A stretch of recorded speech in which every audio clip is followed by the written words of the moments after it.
Outra pessoa, o famoso apologista Frank Turek, ele afirma uma coisa muito legal. Ele diz assim: a ciência não diz nada, cientistas dizem. Isso é muito interessante, porque de fato a gente tem o costume de dizer que a ciência diz, a ciência provou, a ciência disse aquilo, a ciência afirma aquilo. Mas a ciência nada mais é do que o conhecimento que nós adquirimos por meio de experimentação, por meio de observação, né? E esse conhecimento, ele precisa de uma interpretação, ele precisa de um cientista, porque a ciência ela pode pegar os dados, expor os dados, colocar os dados à prova, beleza, e produzir resultados. Só que esses resultados não significam nada enquanto não tiver alguém com uma mente inteligente, racional, para interpretar os dados. Porque conhecimento vem de mentes racionais, que são capazes de racionalizar, de achar sentido nas coisas. Então a ciência não diz nada. E aí que tem um grande problema, porque nós podemos olhar para o mesmo emaranhado de informações, o mesmo resultado, a mesma piscina de resultados de um experimento científico e tirar diferentes conclusões, dependendo do que nós estamos falando. E é isso que acontece com o começo do mundo. Então você vai ver gente falando, por exemplo, a respeito da teoria do Big Bang, a respeito daquilo, a respeito daquilo outro. De fato, há coisas que nós podemos falar assim, não, provavelmente isso aconteceu, provavelmente aquilo aconteceu. Só que nós podemos olhar para o mesmo emaranhado de informações e tirar conclusões diferentes. Por exemplo, quem crê no darwinismo, na evolução das espécies e como a vida toda evoluiu e crê de que o mundo foi uma constante evolução e tal, vai crer o quê? Quando você pega a complexidade da vida, ela foi formada ao longo de muitos anos e ela foi ao longo do tempo ficando complexa. Você precisa ter muito mais fé para crer nisso. Agora, quem vê esse ponto, fala da complexidade da vida, também vai pegar e vai falar assim, não, eu creio que Deus criou, porque coisas complexas vêm de mentes criativas. Entendeu? Você pode pegar a mesma ideia e tirar diferentes conclusões. O problema é que assim, a ideia central e o que deveria ser a ciência é o quê? Você observar os fatos e só depois que você tem os resultados tomar uma decisão de forma neutra. Nós somos seres humanos, nós temos nossas próprias ideias, nossos próprios pensamentos, a gente nasce e cresce em determinada sociedade com um fluxo de pensamento. É muito difícil você achar uma opinião neutra, 100% neutra. Entende? A ciência não é tão certa quando você pensa que é. Não em tudo. O verdadeiro debate para a origem do universo não é sobre evidências, pois todos olhamos para as mesmas informações. É, na verdade, uma discussão filosófica. É um debate sobre quais cláusulas consideraremos possíveis antes sequer de olhar as evidências. A experimentação científica correta não deveria pressupor uma conclusão anteriormente à experimentação. O problema é esse, a gente tenta pressupor uma conclusão antes de ter o resultado da experimentação, antes de olhar para as evidências. E isso eu falo para cristãos e para não cristãos, para ateus, para qualquer que seja a sua crença. Você não pode tirar uma conclusão antes de olhar para as evidências. Primeiro você olha para as evidências para você poder ter uma opinião nua e crua, então depois você vai tirar a conclusão, depois você forma o seu pensamento, a sua ideia.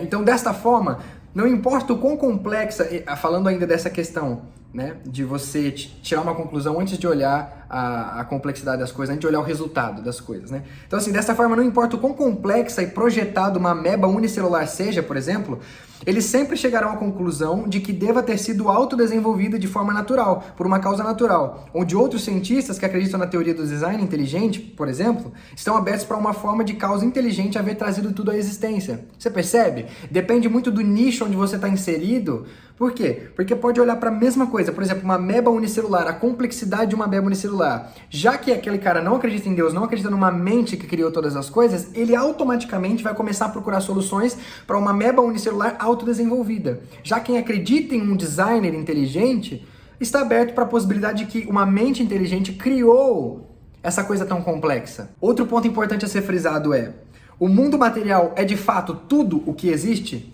Que é o que nós chamamos aqui dos materialistas. Tudo que existe é o que é material, é o que dá para ser testado, o que dá para ser provado. O que não dá para ser provado, isso eu não acredito.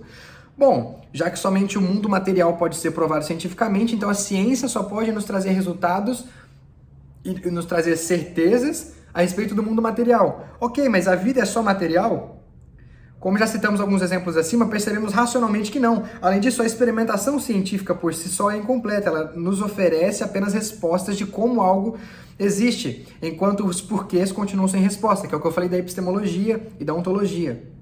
Bom, deixa eu dar uma pausa aqui e agora partir para um outro assunto. Eu espero que isso tenha ficado bem claro na sua cabeça. E agora eu quero falar sobre mais um ponto a respeito da ciência, que é um dos argumentos mais fortes para a existência de Deus. O porquê existe algo ao invés de nada. Porque essas perguntas de porquê não são respondidas pela ciência. Essa talvez é uma das perguntas filosóficas mais profundas. Eu pesquisei aqui, Derek Parfit, se você conhece esse filósofo e sabe o nome dele, eu acho que é assim que se fala, Derek Parfit, afirma que não há questão mais sublime que o porquê existe um universo, porquê existe qualquer coisa ao invés de nada. Ele diz que não há questão mais sublime do que essa. Porque, de fato, ela resume tudo. E, independente se você prova ou não o que existe, o que não existe, independente dessa discussão, por que existe alguma coisa ao invés de nada? Simplesmente por existir? Porque se as coisas existem simplesmente por existir, elas não têm um porquê, então nada tem um propósito. E a sua vida é sem propósito nenhum. Tendo tudo isso em mente, conclui-se que, por meio da lei da causalidade, tudo que existe tem uma explicação de sua existência. Seja na necessidade de sua própria natureza ou em uma causa externa, o universo existe. Seguindo o raciocínio, deve então haver uma explicação para a sua existência.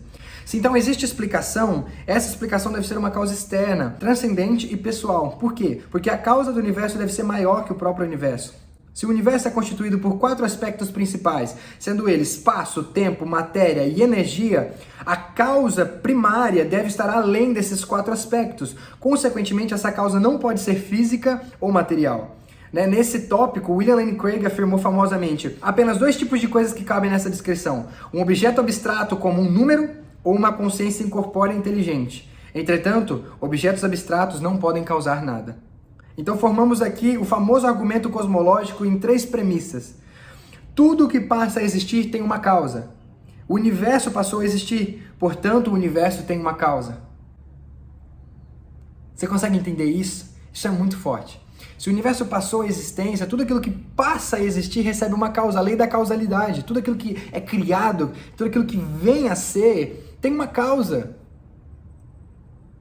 E se tem uma causa, que causa é essa? E como eu disse aqui em cima, o universo inteiro, tudo que existe, tudo que é construído por 4 coisas, que é tempo, matéria, energia e espaço. Ou seja, a primeira coisa, a causa primária que deve ter causado então o universo inteiro, não pode estar limitada a essas 4 coisas, porque essas 4 coisas constituem o universo. Então, para você ser o criador de tudo isso, você não pode depender disso. Você precisa estar fora disso. Ou seja, quem criou o universo, ou o que criou o universo, ou o que deu início a tudo isso, precisa ser não limitado ao espaço, atemporal, imaterial e independente, falando de energia. Ele precisa ser totalmente independente em si mesmo, ele não pode depender de energia. E é isso que nós chamamos de Deus, enquanto cristãos. Então o ponto é, a ciência não explica tudo, meu querido. A ciência, ela é o conhecimento e, de fato, com mais conhecimento, nós conseguimos entender melhor as coisas. Mas quando nós falamos a respeito de epistemologia, do porquê das coisas, a ciência não responde. Você não vai achar a resposta do porquê das coisas na ciência. Então, se você tem vivido a sua vida sem propósito, sem sentido, não sabe para onde vai, o que fazer, saiba que a ciência não resolve seus problemas. O saber que algo existe necessariamente não te dá propósito, não te dá sentido para a vida. E se a sua vida não tem sentido e você se recusa a acreditar que existe um Criador, existe um Deus, sua vida foi criada com um propósito, então o resultado final de tudo aquilo que você pensa é o niilismo, como Nietzsche muito bem afirmou.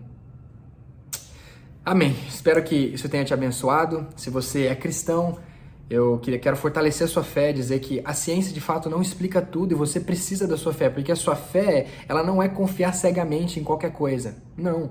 A sua fé, ela é plausível. A sua fé é confiar e ter a certeza de algo plausível, de algo que você sabe que pode acontecer. Até mesmo quando é um milagre, que naturalmente falando seria impossível, nós cremos que Deus faz milagres. Então, na plausibilidade de que Deus operou milagres e continua operando, é aí que nós exercemos a fé. Então, a fé não é confiar cegamente em qualquer coisa. A fé não é a ausência de conhecimento. A fé, pelo contrário, é a certeza da plausibilidade que nós temos sobre Deus, sobre aspectos do seu caráter e sobre a vida em si, sobre a criação.